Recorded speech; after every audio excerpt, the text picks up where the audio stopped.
Good morning. Welcome to Scotland.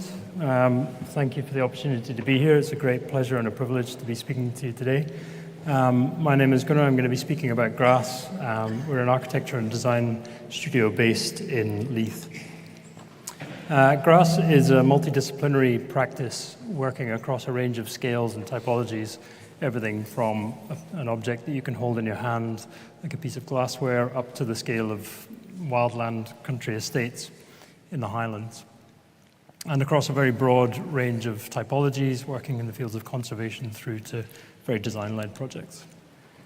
We don't apply a studio style to our work. We typically try and approach every project as a unique project, free of preconceptions of what the outcome might be. And so we always start with the process of learning and understanding and finding out what we can about the people involved in the project, the place, the stories, the materials, and then use that to guide the outcome. And so we always, in that sense, every project ends up with its own unique outcomes.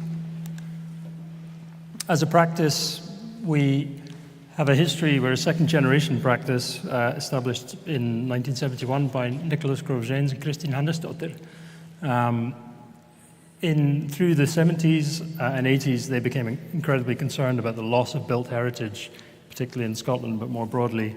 Imagining like the building we were in last night, they could see buildings of that significance and importance being pulled down across Scotland or falling into dereliction and a risk of being lost forever. So they dedicated much of their career to saving historic buildings across Scotland and are recognized now as having saved more significant historic and listed buildings in Scotland than any other private individuals. Significantly, this is Lamb's House in Leith, which some of you may have the opportunity to visit later on today, which is a very good example of that side of our practice's work. The building now forms a family home, a holiday-let accommodation where people can stay in the property and some commercial premises, but very importantly, the building is protected for future generations. This is really a culmination of 3 or 4 decades of work in these kind of buildings, collecting objects and honing an approach to them.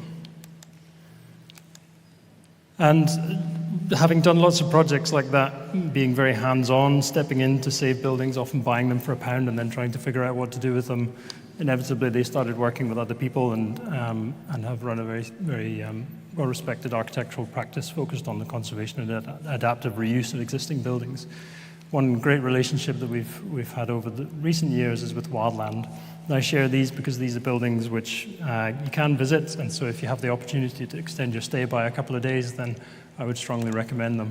This is Killyhuntly Farmhouse. It's the restoration and adaptive reuse of a farmhouse in Stedding in the Cairngorms, creating a lovely small-scale design-led hotel, very focused on intimate, special experiences.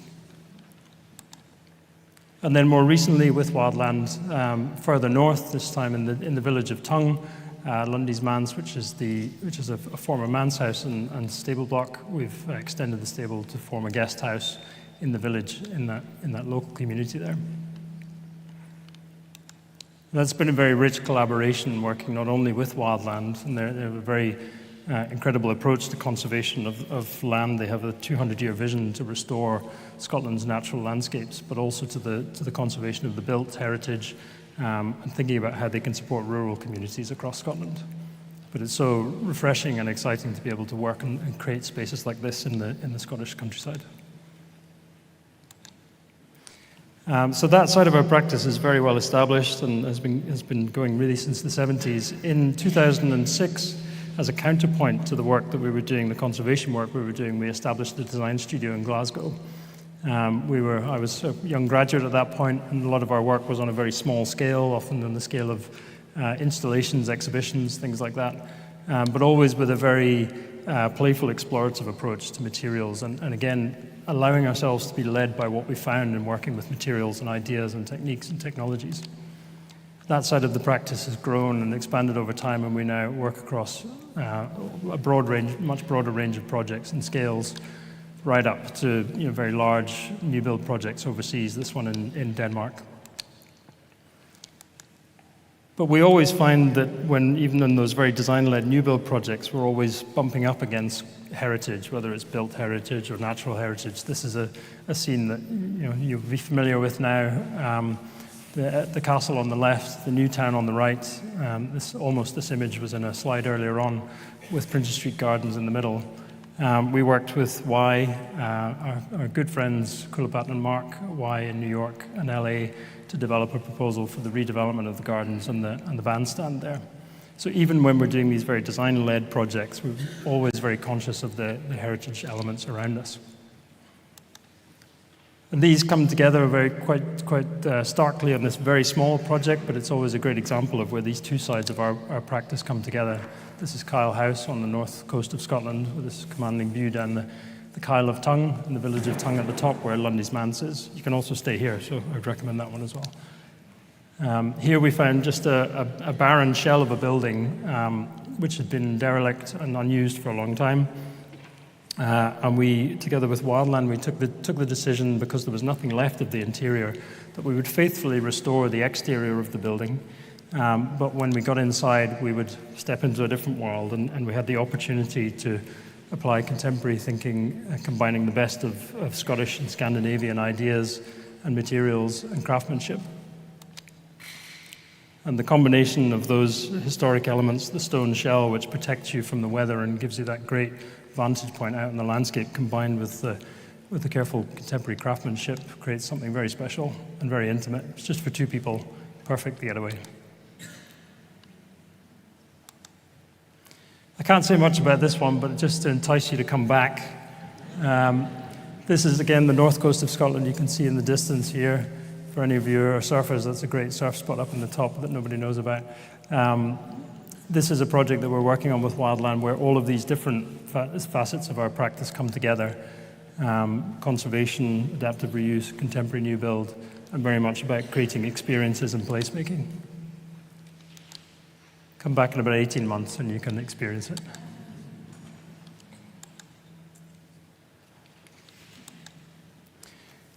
When we brought the two sides of our practice together in about 10 years ago, we had our design studio in Glasgow, we had our conservation studio in the south side of Edinburgh. We brought them together in Leith, largely as a move to save the building that I showed you at the beginning, Lamb's House.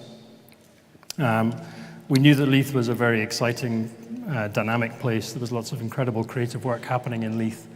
Lots of artists, designers, architects working, but we found that there was nowhere for people to come together, share ideas, share experiences, share knowledge, be inspired by one another, show their work, be inspired by others' work.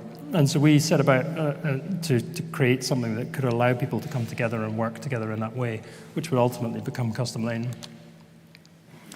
This building that you can see in the center here is the Customs House. It was built in 1812, at the time when Leith, Edinburgh's main harbour, was one of the busiest harbours, if not the busiest harbour in Scotland. This is the arrival of George IV coming into Edinburgh, arriving in Leith, being met by the Leith constables.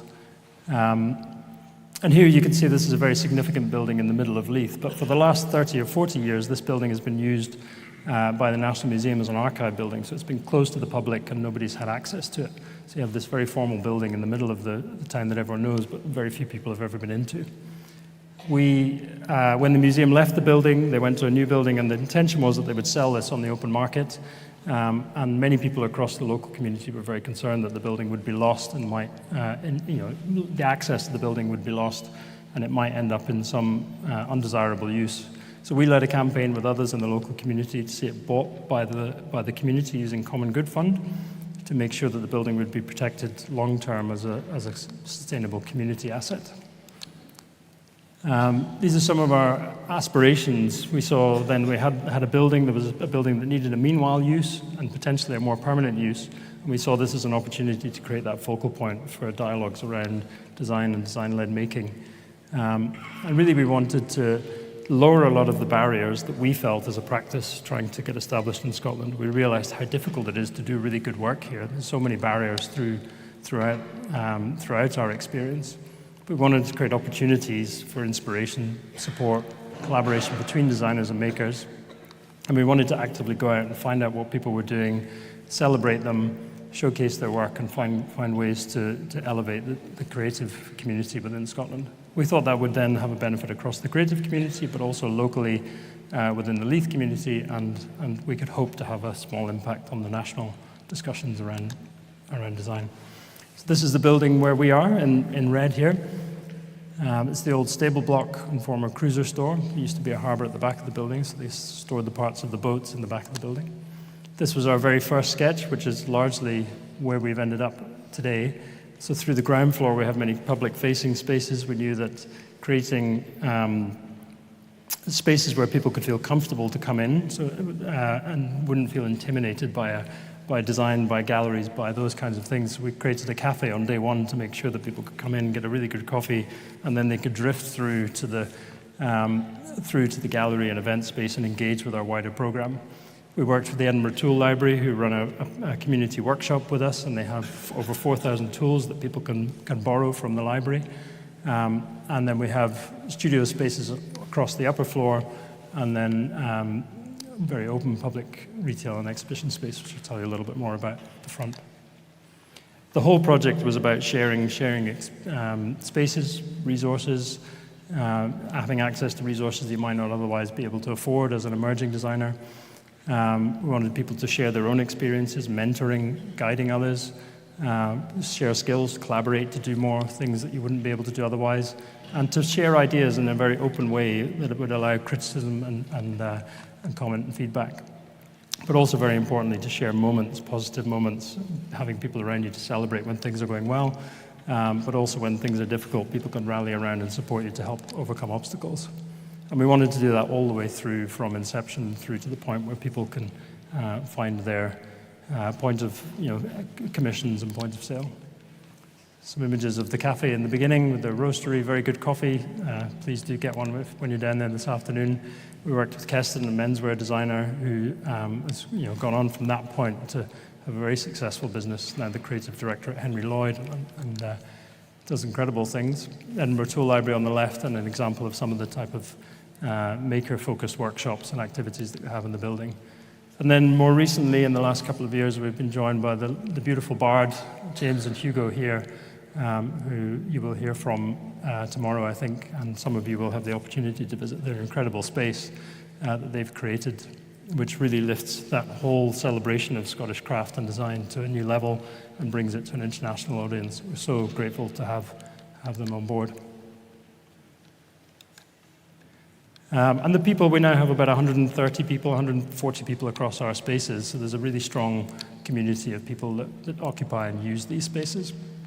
It's a fully self-funded project, and so we've incrementally improved and adapted the building over time, but we've hosted close to 100 exhibitions focused on design-led making and design processes. Even very obscure things like a surfboard maker who was doing incredible work in a workshop out of town that nobody beyond the surf community knew about. We sort of dragged them out into a gallery and showcased his incredible work. Some other examples of that. Actually, this is here, I noticed.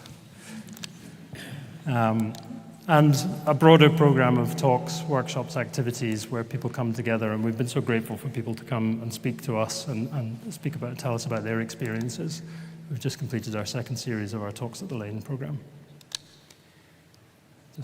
It's all about bringing people together, both professionally but also very informally, and I think that's really where a lot of the most interesting conversations happen. So we've learned how important that side of it is.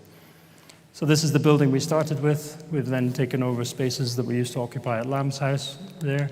And more recently, we've taken on the oldest building in Leith, St Ninians. We have 4 businesses there. And we're really focused on that community of practitioners working across those 3 buildings to kind of achieve our ambitions. And sometimes all of those elements of the design work we do, the curation, the finding the spaces, the saving the buildings, all come together. And this is one example at Buff. Again, we hope to take some of you there later today and tomorrow, where one of our partner residents there asked us to help them with the curation and design of their internal space. And these are our 3 buildings, which all happen to be A-listed, and while we thought that we were protecting the buildings, we found that, in fact, they were protecting us. Please do look us up. Very briefly, and we'll speak more to those who come down, this is the Gathering Hand, which is a project that came out of what we do at Custom Lane. I think is a good example. This is Alistair Byers' work, very talented young Glasgow School of Art graduate. He came to us, like many people do, not knowing what the next step would be for his journey. And we invited him to hold this solo exhibition within our space, and then discussed how we might work with him to create a range of objects and furniture, which culminated in a collection of glassware, stoneware, and furniture, which we've now been working with him to try and get it out into the world. And finally, something a completely different scale, but still very relevant to our process and our thinking, but is a very Scottish project, the Saxavord. Shetland Islands are the most northerly islands in the UK. This is the Unst, the most northerly island of the most northerly islands of the UK, and this is our site at almost the most northerly bit of the northerly island. And there's something very special about this place. It's been significant for lots of reasons in history, but it actually turns out that this is the best place in the UK to launch satellites into orbit, and potentially the best place in Europe. It's a former RAF base, so it was built in the 1980s, and there's an aspiration really to have a whole program of launches from there, which demands a community on site of potentially up to 250 people at any one point on this remote island. It's a very complicated, diverse brief. And we sought to bring all these different communities of people collaborating internationally, coming together on this incredible place into one simple resolution, architectural resolution. We know Shetland very well. We've worked there for a very long time, but we again immersed ourselves in the place, spending a lot of time learning about the ghost stories and what the bird breeding seasons were, and understanding how people experienced and visited the place. The first phase, they need accommodation fast, so we focused on the village. The buildings are pretty ugly, but if you squint and look at them at certain angles, you get a sense of this hilltop village. And we felt that was evocative, actually, of something which was very present in Shetland and more broadly, which is this idea of Norse settlement.